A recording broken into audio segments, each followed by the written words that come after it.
Bonjour et bienvenue à tous pour cette nouvelle vidéo où le cabinet conseil Hacker Patrimoine souhaite vous apporter une information qualitative en toute simplicité.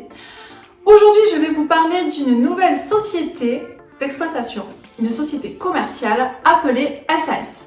C'est parti!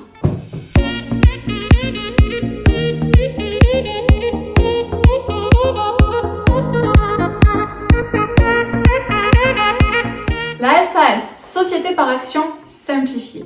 Pour pouvoir exercer sous cette forme juridique, il faut avoir un objet, avoir une activité commerciale. Vous pouvez être un associé unique, auquel cas vous serez en forme juridique de SASU, SAS unipersonnel, ou bien au minimum 2 associés sur lequel vous serez un SAS tout simplement. La SAS a pour vocation de venir régler par les statuts le fonctionnement au quotidien de la structure. Elle va fixer en d'autres termes les règles de vie. Ces règles-là, ces statuts vont prévaloir la loi. Comment peut-on exercer un SAS? Si vous êtes un seul associé, un associé unique, nous allons avoir un statut de SASU. Société par action simplifiée unipersonnelle. Si nous avons 2 associés minimum, nous serons un statut de SAS. Comment sont dictées et rédigées les règles de vie de la société? Tout cela s'organise par les statuts. Vous allez pouvoir vraiment rédiger quelque chose de sur mesure. Attention à être très précis et faire bien attention à la rédaction de ces derniers. Pourquoi? Puisque vous allez pouvoir venir établir l'organisation et le fonctionnement de votre SAS. Ces règles de vie prévaut la loi. C'est pour cela qu'il faut se faire accompagner de votre conseil. Quel va être le statut social des associés? Il va y avoir un président et un DG, un directeur général. Ces 2 statuts vont être assimilé à celui des salariés, c'est-à-dire que obligatoirement vous serez assujetti au régime de la sécurité sociale. Vous allez cotiser pour le régime de sécurité sociale ainsi que celui de la retraite. A contrario du régime des salariés, vous n'allez pas bénéficier de la cotisation en cas de chômage. Qu'en est-il au niveau de la fiscalité supportée par le président ou le directeur général?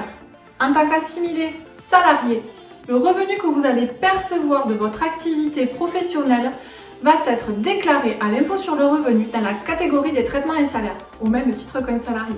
Vous allez bénéficier d'un abattement de 10% ou bien opter aux frais réels si cela est plus intéressant pour vous. Deuxième mode de rémunération va être celui du dividende. Le dividende va être voté lors de l'assemblée générale. Savoir quelle partie vous allez pouvoir vous reverser, vous distribuer suite aux bénéfices générés par votre société. Ce dernier va être de plein droit assujetti au prélèvement forfaitaire unique.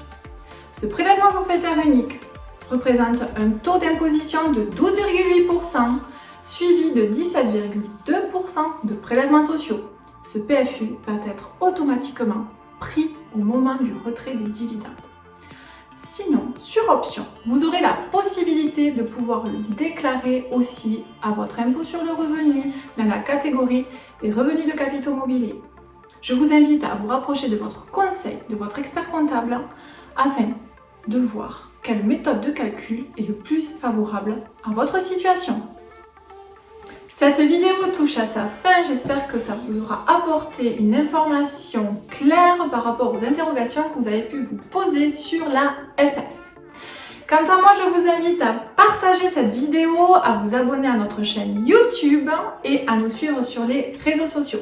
Vous allez nous suivre au travers d'autres vidéos concernant notamment un match entre la SARL et la SAS.